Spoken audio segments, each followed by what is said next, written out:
have today, at least under this backlash. But women themselves who have learned to ejaculate totally honor it, completely know what it means for them. And if they don't, they will find out, because by nature, ejaculation, female ejaculation, will bring you closer to your authentic feminine self. And do all women have a G-spot? All women have a G-spot because the G-spot is the female prostate. All men have a prostate. Believe me, all women have a prostate. And it's fully functioning and overflowing with female ejaculate. So it's not urine, no pee. Because many women think they're going to pee and it's not. The urge to ejaculate feels like the urge to pee. Okay, but it's not, it's ejaculate. If you are aroused, sexually aroused, and you feel that urge to pee, that is ejaculation knocking on the door and it wants out. Wonderful. And how do you feel? I mean, we now started in 2013, officially we opened an institute where we reconnect erotology and sexuality as a science. And we look at it as a holistic thing, so integral. And also we study old cultures to see, and other cultures to see how the people there relate to kind of subjects. How do you feel about this initiative? And how do you feel teaching here in such a surrounding? To relate sexology and erotology, so the art and science of love. To reconnect that. Yeah, that's where we're headed. That's where we're headed. With this emerging of sexuality out of very, very dark days that really were grounded in religious oppression. From the Catholic Church during the times of the Inquisition, there was just an unspeakable, brutal onslaught against the erotic body, and specifically the female body. And so we are in an era where all that is, it's not being challenged even, it's just falling away. And really a divine approach and outlook to femininity is upon us. And therefore, going back to seeing how sexuality was honored around the world in ancient times in all the religions of the world, and reinvigorating our Western spirituality, which is Christian in general, is exciting. And I mean, you know, your school is leading the way with that. Thank you. But we're leading because these wonderful teachers come from everywhere and just teach their knowledge which they have built after 30 years.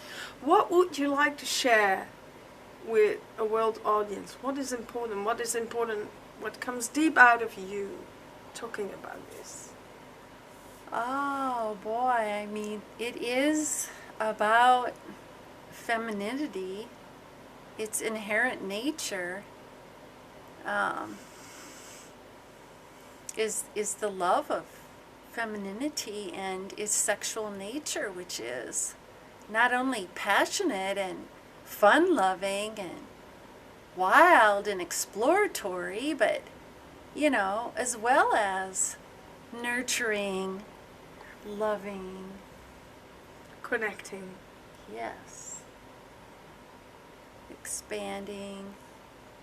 How could this consciousness that's growing about femininity and empowering the feminine help the world of today? Because there is a lot of problems in the world. And if you look at war and, you know, power, how could it support?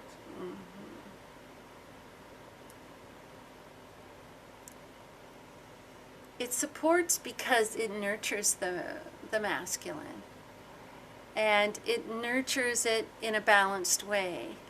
I mean, when you have a repressed femininity, you have the opposite, which is an out of control masculinity, which is, because of its huge energy, can really turn, violent and out of control. And so really it tames and kind of contains this masculinity so that it can do what it's really meant to do, which is connect us and shepherd us to a higher consciousness that's connected to the divine.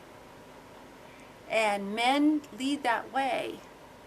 And women, with our femininity, we provide kind of the earthy energy for that, if you will, and like a container, because a woman nurtures. Mm-hmm. But she nurtures in a certain way that a man can really express himself, but only if she's respected. Yeah. And she has power, and she knows her power, and she knows how to utilize that. And a man is conscious enough to understand what's going on and engages there instead of ignoring her, putting her in a freaking cloth, excuse my French, and then acting absolutely out of control, and hurting everyone. This is my opinion. That's deep. Yeah, I think so.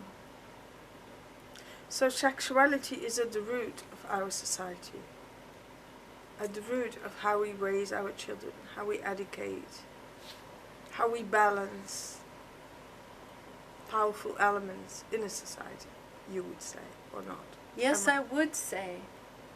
Because, ancient cultures believe that sex is, our sexual energy is our life force energy.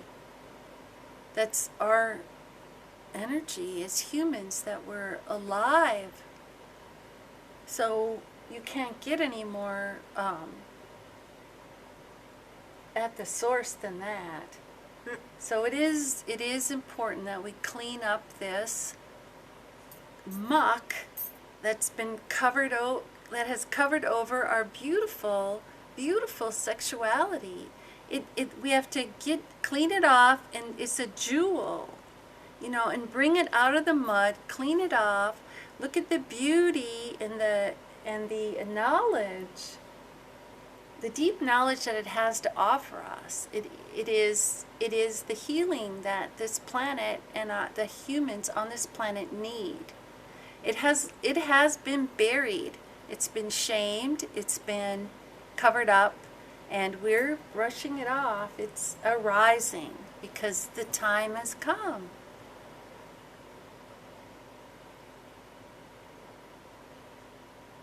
And where will it end?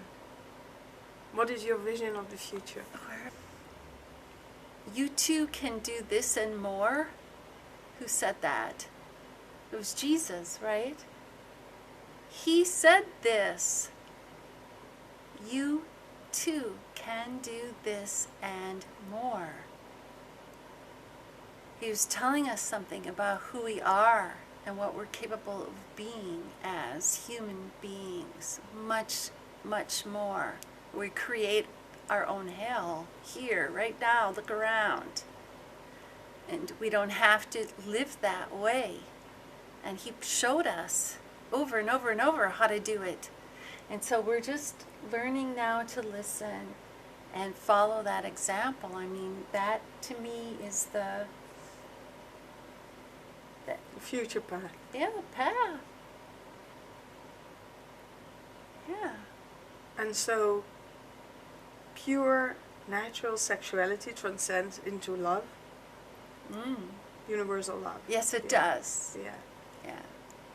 Absolutely it does. That's how you get there. Yeah. Yes. You can talk about it all day long and try and try and try, but as long as you have sexuality that's foul, you're not going to get very far.